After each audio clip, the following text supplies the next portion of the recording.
చంద్రగిరి పట్టణం ద్వారకా నగర్లో వెలిసి ఉన్న శ్రీ మిట్టవీధి గంగమ్మ జాతర మహోత్సవం అంగరంగ వైభవంగా జరుగుతుంది. ఆదివారం రాత్రి అమ్మవారి అగ్నిగుండం ఉత్సవం ఘనంగా జరిగింది.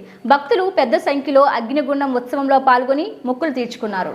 తిరుపతి జిల్లా చంద్రగిరి పట్టణం ద్వారకా నగర్లో వెలిసి ఉన్న శ్రీ మిట్టవీధి గంగమ్మ జాతర మహోత్సవం వైభవంగా నిర్వహిస్తున్నారు. అందులో భాగంగా ఆదివారం రాత్రి అమ్మవారి అగ్నిగుండం ఉత్సవం ఘనంగా జరిగింది. ముందుగా పట్టణంలోని మూలస్థాన ఎల్లమ్మ ఆలయంలో ప్రత్యేక పూజలు నిర్వహించారు. అక్కడి నుండి ఊరేగింపుగా మంగళ వాయిద్యాలు మేళ తాళాల నడుమ మాతంగి వేషం ధరించిన భక్తుడు అమ్మవారి పసుపు కుంకుమ తీసుకొని వచ్చి మిట్టవీధి గంగమ్మ అమ్మవారికి సమర్పించారు. అనంతరం భక్తులు పెద్ద సంఖ్యలో అత్యంత భక్తి శ్రద్ధలతో అగ్నిగుండం ప్రవేశం చేసి అమ్మవారికి మొక్కులు తీర్చుకున్నారు. సోమవారం ఉదయం సున్నపు కుండల వేషంలో భక్తులు గంగమ్మ ఆలయం వద్ద నుండి మంగళ వాయిద్యాల నడుమ పట్టణంలోని మూలస్థానం ఆలయం చేరుకొని అమ్మవారి ఆలయం నుండి తీర్థ ప్రసాదాన్ని తీసుకొని తిరిగి గంగమ్మ ఆలయంకు చేరుకున్నారు.